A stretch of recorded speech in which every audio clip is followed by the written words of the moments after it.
ఒకప్పుడు ఒక చిన్న గ్రామం ఎడారి మధ్య ఉండేది. ఆ గ్రామానికి దూరంగా ఒక వింత నది ప్రవహించేది. ఆ నది పేరు మాయాపాదాల నది. ఆ నదిలో అడుగులు ధైర్యవంతులకి మాత్రమే కనిపించేవి. కానీ వారికి కనిపించేవి కాదు.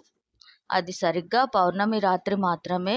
వెన్నెల వెలుగులో ఆ నదిపై 1000 పాదాల మెరుపులు తేలియాడేవి. ఆ పాదాలు నదిని దాటే రహస్య దారి చూపేవి. కానీ ఆ దారి చాలా ప్రమాదకరమైనదని పెద్దలు చెప్తూ వచ్చారు. ఎందుకంటే ఈ నది లోతులో ఒక పురాతన శాపం దాగి ఉంది. ఒకసారి ఆ గ్రామంలో ధీరుడైన యువకుడు ఆదిత్య ఆ మాయాపాదాల రహస్యాన్ని తెలుసుకోవాలని నిర్ణయించాడు. పౌర్ణమి రాత్రి వచ్చింది. వెన్నెలలో మాయాపాదాలు మెరిశాయి. ఆదిత్య తన గుండె ధైర్యంగా ఉంచుకొని నదిలో అడుగుపెట్టాడు. ప్రతి అడుగు ముందుకు వేసినప్పుడు పాదం ముందుకు విస్తరించేది. మధ్యలోకి వెళ్ళినప్పుడు ఒక్కసారిగా ఒక పెద్ద వృత్తాకార తుఫాను ఏర్పడి లోతులోంచి ఒక తలుగుతూ మాట్లాడే చేప బయటకు వచ్చింది. అది ఆదిత్యతో ఇలా అన్నది.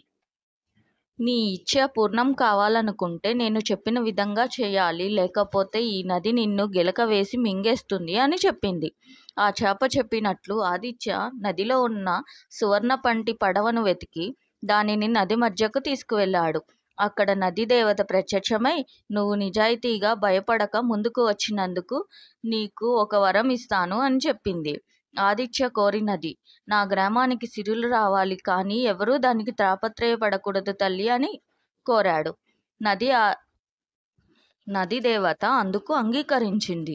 ఆ క్షణమే మాయాపాదాలు మాయమయ్యాయి. తుఫాను ఆగిపోయింది. ఆదిత్య సురక్షితంగా ఒడ్డుకు చేరాడు. తర్వాతి రోజుల్లో ఆ గ్రామం పండ్లతో, ధాన్యంతో, వరి పంటలతో, సంపదతో నిండిపోయింది. గ్రామస్తులు సంతోషంగా జీవించారు. కానీ ఆ మాయాపాదాల నది మాత్రం ఎప్పుడూ తన మాయాజాలాన్ని చూపిస్తూ మరొక ధైర్యవంతుని కోసం ఎదురు చూస్తూనే ఉంది. Thanks for watching. Please subscribe.